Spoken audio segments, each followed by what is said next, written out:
बिस्मिल्लाहिर्रहमानिर्रहीम। अस्सलामुअलैकुम। Travel system YouTube channel में खुश आमदीद। मैं राहिल इकबाल आपको वेलकम करता हूं और उम्मीद करता हूं कि आप सब खैरियत से होंगे।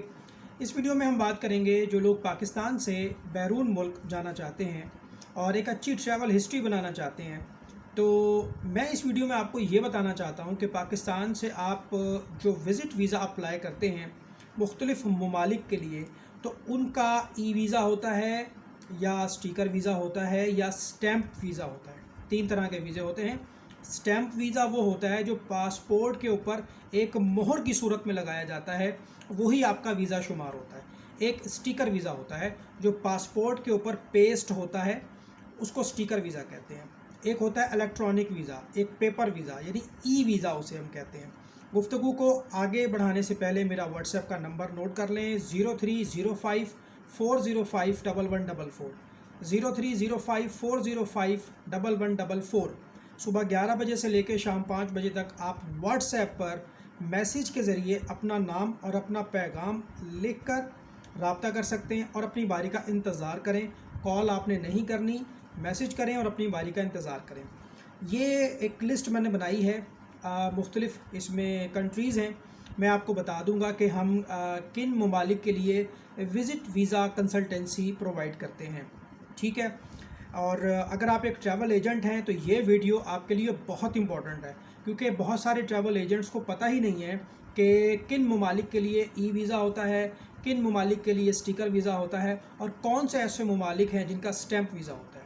और अगर आप एक ट्रैवल एजेंट नहीं हैं, आप एक ट्रैवलर हैं, आपने बाहर जाना है, विज़िट वीज़े पे जाना है, सैर व तफरी के लिए जाना है, तो आपके लिए भी ये वीडियो बहुत इंपॉर्टेंट है। तो सबसे पहले हम बात कर लेते हैं ब्रुनाई, ठीक है। दारुल सलाम ब्रुनाई, इसकी एम्बेसी इस्लामाबाद में है। इसकी आपने एक फ़ाइल तैयार करनी होती है, वीज़ा एप्लीकेशन फॉर्म होता है, उसके साथ अपने तमाम डॉक्यूमेंट्स आपने पहले एम्बेसी को ईमेल करने हैं।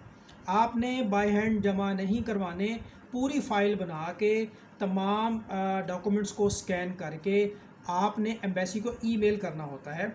उसके बाद आप डायरेक्ट एम्बेसी को फ़ोन करेंगे कि सर हमने आपको फ़ाइल ईमेल कर दी है, आप ज़रा उसको चेक कर लें और बता दें कि ये डॉक्यूमेंट्स पूरे हैं या मज़ीद इसमें कोई चीज़ हमें भेजनी है। तो इसका जो प्रोसेसिंग टाइम है वो 3 महीने 4 महीने तक भी इसमें टाइम लगता है, ठीक है जी। तो इसका स्टैम्प वीज़ा होता है, ब्रुनाई का स्टैम्प वीज़ा होता है। जब आपको वो अप्रूव करेंगे फिर वो आपको बुलाएंगे कि आ जाएं और आके वीज़ा की फ़ीस जमा करा दें, जो कि बहुत ही थोड़ी सी फ़ीस होती है, और उसके बाद वो पासपोर्ट पे आपको स्टैम्प लगा देंगे। बात समझ आ गई है। तो नंबर 1 ब्रुनाई दारुल सलाम का स्टैम्प वीज़ा होता है, पासपोर्ट के ऊपर मोहर लगती है। और दूसरा है जी श्रीलंका। श्रीलंका का वीज़ा घर बैठे अप्लाई होता है, कहीं जाने की ज़रूरत नहीं है। इसे हम कहते हैं ETA, ठीक है, इलेक्ट्रॉनिक ट्रैवल अथॉरिटी ऑथोराइजेशन भी कहते हैं, ETA, electronic travel authority letter. तो वो जो ETA होता है वही वीज़ा होता है, घर बैठे अप्लाई होता है, आप हमसे भी करवा सकते हैं। श्रीलंका विज़िट वीज़े की सर्विस हम देते हैं। बात समझ आ गई। और इसका जो है ये ई वीज़ा होता है। उसके बाद है जी नेपाल। नेपाल का स्टैम्प वीज़ा होता है, यानी जो पासपोर्ट पे मोहर लगती है ना, तो वो वीज़ा है। और इसके लिए जो आपका पासपोर्ट है वो एम्बेसी में जाता है। इसके लिए आप किसी ड्रॉप बॉक्स एजेंट से भी रब्ता कर सकते हैं और हम भी आपको इसमें जो वो हेल्प आउट कर सकते हैं। तो दारुल सलाम ब्रुनाई का स्टैम्प वीज़ा होता है और इसके अलावा जो है नेपाल का स्टैम्प वीज़ा होता है, श्रीलंका का ई वीज़ा होता है। आगे चलते हैं। उसके बाद है जी ईरान। ईरान का तरीकाकार ये होता है कि हम एक वीज़ा एप्लीकेशन बना के देंगे आपको। वो वीज़ा एप्लीकेशन का प्रिंट लेके आपने ओरिजिनल शनाख्ती कार्ड, एक पिक्चर और अपना ओरिजिनल पासपोर्ट वो लेके आपने जाना है कौंसलेट में, ठीक है। सुबह पंजाब वाले लाहौर में जाएंगे, इस्लामाबाद वाले इस्लामाबाद में जाएंगे, KPK वाले पेशावर में जाएंगे, बलूचिस्तान वाले कोयटा में जाएंगे और सिंध वाले कराची में जाएंगे। हर सूबे में इनका एक कौंसलेट है, वहाँ जाएंगे, फ़ीस भी वहीं जमा करानी है। आपको ट्रांजिट वीज़ा लेना हो, आपको ज़ियारती वीज़ा लेना हो, आपको टूरिस्ट वीज़ा लेना हो, ईरान का ई वीज़ा होता है, स्टिकर वीज़ा नहीं होता।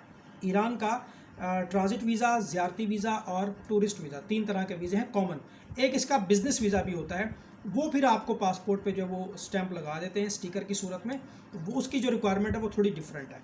तो ईरान का ई वीज़ा होता है, एप्लीकेशन बना के देंगे, वो फिर आपने लेके जाना है, ठीक है जी। और इसके बाद है जी दुबई का। पाकिस्तान से दुबई का वीज़ा 1 महीने का भी अप्लाई होता है, 2 महीने का भी होता है, 48 घंटे का भी होता है, 96 घंटे का भी होता है, यानी ट्रांजिट वीज़ा। दुबई के जितने वीज़े हैं, चाहे वो 48 घंटे का है, 96 घंटे का है, 1 महीने का है, 2 महीने का है, वर्क वीज़ा है, फैमिली रेजिडेंस एंट्री परमिट है, या 5 साल का मल्टीपल एंट्री वीज़ा है, किसी किस्म का वीज़ा भी होगा तो वो इलेक्ट्रॉनिक वीज़ा होगा। यूएई का स्टिकर वीज़ा नहीं होता, ई वीज़ा होता है। उसके बाद है जी इंडोनेशिया। इंडोनेशिया का ई वीज़ा होता है। इंडोनेशिया का जो है वो ई वीज़ा होता है, ठीक है जी। अच्छा, इसके अलावा जो है इंडोनेशिया का स्टिकर वीज़ा भी होता है। इंडोनेशिया का ई वीज़ा भी होता है, इंडोनेशिया का स्टिकर वीज़ा भी होता है, ठीक है। लोग ज़्यादातर जो है वो इंडोनेशिया का वीज़ा लेते हैं, क्योंकि उसके लिए आपके पास इनविटेशन लेटर होना ज़रूरी है। इनविटेशन लेटर होना ज़रूरी है, ठीक है।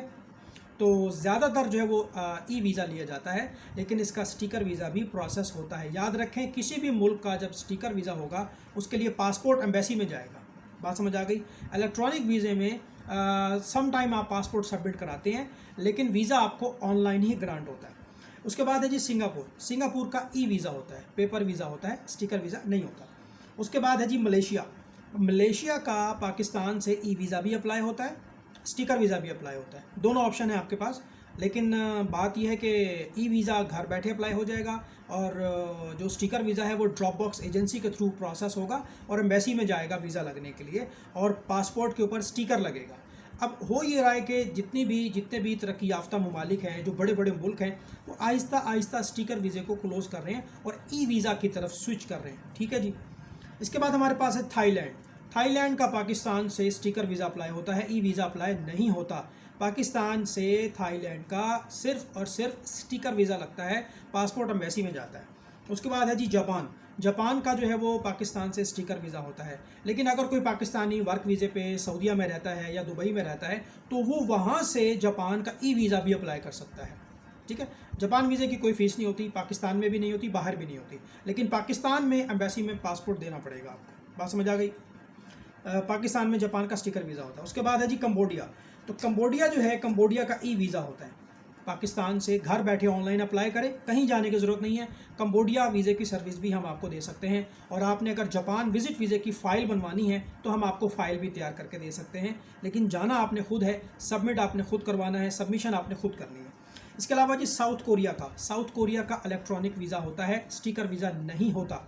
अब इसका तरीकाकार ये है कि साउथ कोरिया का जो हम वीज़ा प्रोसेस करते हैं, वीज़ा एप्लीकेशन फ़ाइल बनाते हैं, ऑनलाइन एप्लीकेशन बनेगी, उसको डाउनलोड करेंगे, ओरिजिनल डॉक्यूमेंट्स, पासपोर्ट, शनाख्ती कार्ड और बाकी तमाम पूरे डॉक्यूमेंट्स, पूरी फ़ाइल बना के पासपोर्ट लेके आपने जाना है साउथ कोरिया की एम्बेसी इस्लामाबाद में, वहाँ जाके अपने डॉक्यूमेंट्स जमा करा देने। साउथ कोरिया का स्टिकर वीज़ा नहीं होता, लेकिन उसके बावजूद आपका पासपोर्ट वो लेके रख लेंगे। जब आपको वीज़ा मिल जाएगा तो जाके वहाँ से आप अपना पासपोर्ट ले आएँ और ऑनलाइन वीज़ा डाउनलोड कर लें। अगर वीज़ा नहीं मिलेगा तो वो कोई रिफ्यूज़ल की स्टैंप नहीं लगाएंगे, आप जाके अपना पासपोर्ट उठा लाएँ। पासपोर्ट एम्बेसी अपने पास रखेगी, ये बात ध्यान में रखें। इसके अलावा जी हमारे पास साउथ अफ्रीका का ई वीज़ा भी होता है, स्टिकर वीज़ा भी होता है।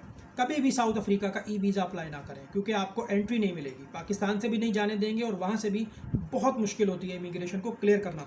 पाकिस्तान से साउथ अफ्रीका का स्टिकर वीज़ा अप्लाई होता है, जेरीज़ में डॉक्यूमेंट सबमिट होते हैं, बायोमेट्रिक होती है, जेरीज़ वाले आपका पासपोर्ट एम्बेसी भेजते हैं, एम्बेसी आपको इंटरव्यू के लिए बुलाती है, आपका इंटरव्यू होता है। 50% लोगों का इंटरव्यू होता है, 50% लोगों का नहीं होता। तो साउथ अफ्रीका का हमेशा स्टिकर वीज़ा अप्लाई करें, उसकी फ़ाइल भी हम तैयार करते हैं। मेरा व्हाट्सएप नंबर दोबारा नोट कर लें, 0305405144, 0305405144, ठीक है जी। उसके अलावा जी ऑस्ट्रेलिया का ई वीज़ा होता है, घर बैठे अप्लाई करें ऑनलाइन।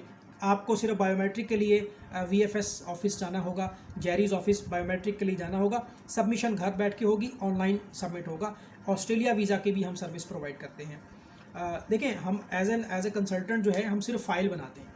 हमारा काम कोई डन बेस नहीं है कि जी हम आपको 100% वीज़ा लेके देंगे। भाई, ना हम एम्बेसडर हैं, ना हम कॉन्सुलेट में काम करते हैं, ना कोई इमिग्रेशन एजेंट है। हम सिर्फ एक कंसल्टेंट हैं, ट्रैवल एजेंट हैं। हमने आपका केस स्टडी करना है, फ़ाइल बनानी है, आपकी प्रोफाइल पे वीज़ा मिलेगा। अगर आपकी प्रोफाइल सही है, स्ट्रॉन्ग है, और उसमें तमाम जो है वो ओरिजिनल डॉक्यूमेंट्स लगे हैं, किसी किस्म का कोई फेक डॉक्यूमेंट ना लगाएं, ठीक है। आपका भी नाम ख़राब होगा, मुल्क का भी नाम ख़राब होगा। हमने जो सपोर्टिंग डॉक्यूमेंट्स बनाने होते हैं उसमें ट्रैवल आइटनरी है, ट्रैवल प्लान है, होटल बुकिंग है, एयरलाइन टिकट की रिजर्वेशन है और वीज़ा एप्लीकेशन फॉर्म है। ये 4-5 चीज़ें हम तैयार करते हैं, आपका केस अरेंज करते हैं, सबमिट कर देते हैं। वीज़ा हमने नहीं देना, वीज़ा इमिग्रेशन ने देना है या एम्बेसी ने देना है। उसके बाद मैंने बता दिया कि ऑस्ट्रेलिया का ऑनलाइन ई वीज़ा होता है, न्यूजीलैंड का वीज़ा भी ऑनलाइन ई वीज़ा होता है, घर बैठ के अप्लाई करें। उसके बाद जो कनाडा है, कनाडा वीज़ा की फ़ाइल भी हम तैयार करते हैं, आपके बिहाफ पे उसको प्रोसेस करेंगे। जेरीज में आपकी बायोमेट्रिक होगी और पासपोर्ट जो है वो अगर अप्रूवल आ जाए तो पासपोर्ट के ऊपर कनाडा का स्टिकर वीज़ा लगता है, ठीक है, कनाडा का स्टिकर वीज़ा होता है। इसी तरह यूके की भी हम फाइल तैयार करते हैं, आपकी जेरीज में बायोमेट्रिक होती है, पासपोर्ट वो रख लेते हैं। अगर आपको वीज़ा मिलेगा तो स्टिकर वीज़ा होगा। कनाडा, यूके और यूएसए इनके स्टिकर वीज़ा होते हैं, पासपोर्ट के ऊपर स्टिकर की सूरत में लगते हैं। यूएसए का जो वीज़ा होता है उसमें आपने ऑनलाइन अपनी फ़ीस पे करनी है, अलाइड बैंक में अपॉइंटमेंट लेनी है, एम्बेसी में आपका इंटरव्यू होगा और एम्बेसी डायरेक्ट आपको डील करती है, ठीक है, स्टिकर वीज़ा होता है। इसी तरह जो शेंजन ममालिक हैं, जर्मनी, इटली, फ्रांस, डेनमार्क, तो ये क्या हैं, ये यूरोपियन ममालिक हैं लेकिन ये शेंजन कंट्रीज़ हैं, ठीक है, ये 27 ममालिक हैं। इसका जो है अब आप समझ लें कि इसका जो है वो स्टिकर वीज़ा होता है, ठीक है, इसका क्या होता है, स्टिकर वीज़ा होता है। इस तरह यूरोप के कुछ ममालिक हैं उनका आम तौर पे स्टिकर वीज़ा होता है, लेकिन 1-2 मुल्क ऐसे भी हैं जो कि ई वीज़ा देते हैं, जैसे अल्बानिया है। अल्बानिया जो है वो यूरोप में आता है लेकिन उसका स्टिकर वीज़ा नहीं होता, उसका ई वीज़ा होता है। इसी तरह से जी मैंने आपको बता दिया है कि शेंजन के जितने भी ममालिक हैं, अच्छा हो सकता है कि आने वाले दिनों में जितने भी यूरोप के ममालिक हैं या जितने भी शेंजन कंट्रीज़ हैं ये स्टिकर वीज़ा ख़त्म कर दें और इनका भी ई वीज़ा लॉन्च हो जाए, इलेक्ट्रॉनिक वीज़ा, लेकिन बायोमेट्रिक आपकी होगी, पासपोर्ट वो आपसे ले लेंगे, ठीक है।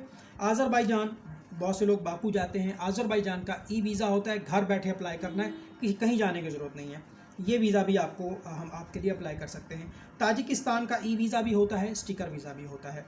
ताजिकिस्तान का ई वीज़ा अप्लाई ना करें, स्टिकर वीज़ा अप्लाई करें, ये सर्विस हम प्रोवाइड करते हैं। आपको एम्बेसी में जाना होता है और एम्बेसी में जाके आपने अप्रूवल दिखानी है, इसका एक पूरा प्रोसीजर है। अगर आप सर्विस लेना चाहेंगे तो हम आपको दे देंगे। ताजिकिस्तान का स्टिकर वीज़ा आपने लेना है। इसी तरह किर्गिस्तान का ई वीज़ा होता है, किर्गिस्तान का ई वीज़ा होता है। उज़्बेकिस्तान का स्टिकर वीज़ा होता है लेकिन फ़िलहाल पाकिस्तान से ये क्लोज़ है, हो सकता है कि आने वाले दिनों में ये सर्विस बहाल हो जाए। इसी तरह बहरीन का ई वीज़ा होता है, कतर का ऑन अराइवल वीज़ा होता है। आपने रिटर्न टिकट करानी है, होटल बुकिंग लेनी है, शो मनी, आप कतर जाएँ, कतर एयरवेज से वीज़ा ऑन अराइवल आपके पासपोर्ट पे लगा दिया जाएगा। ओमान का वीज़ा जो है वो ई वीज़ा होता है लेकिन पाकिस्तान से ये क्लोज़ है। कुवैत पाकिस्तानियों को विज़िट वीज़ा नहीं देता, ठीक है जी।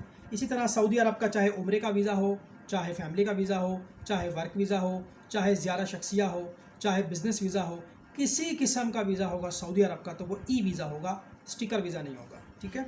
इसके अलावा जी हांगकॉन्ग का ई वीज़ा होता है, घर बैठे अप्लाई करें, कहीं जाने की ज़रूरत नहीं है। हांगकॉन्ग वीज़े की सर्विस भी हम आपको प्रोवाइड कर सकते हैं। अच्छा, इस तरह से जॉर्जिया है, जॉर्जिया का स्टिकर वीज़ा होता है, उसके लिए आपको ईरान जाना होगा। जॉर्जिया है, क्रोशिया है, पाकिस्तान में इनकी एम्बेसी नहीं है, इसके लिए आपको ईरान का वीज़ा लेकर ईरान जाना होगा जॉर्जिया के लिए। जॉर्जिया की फ़ाइल भी हम बनाते हैं, तो अगर आप इंटरेस्टेड होंगे तो आपको बना देंगे।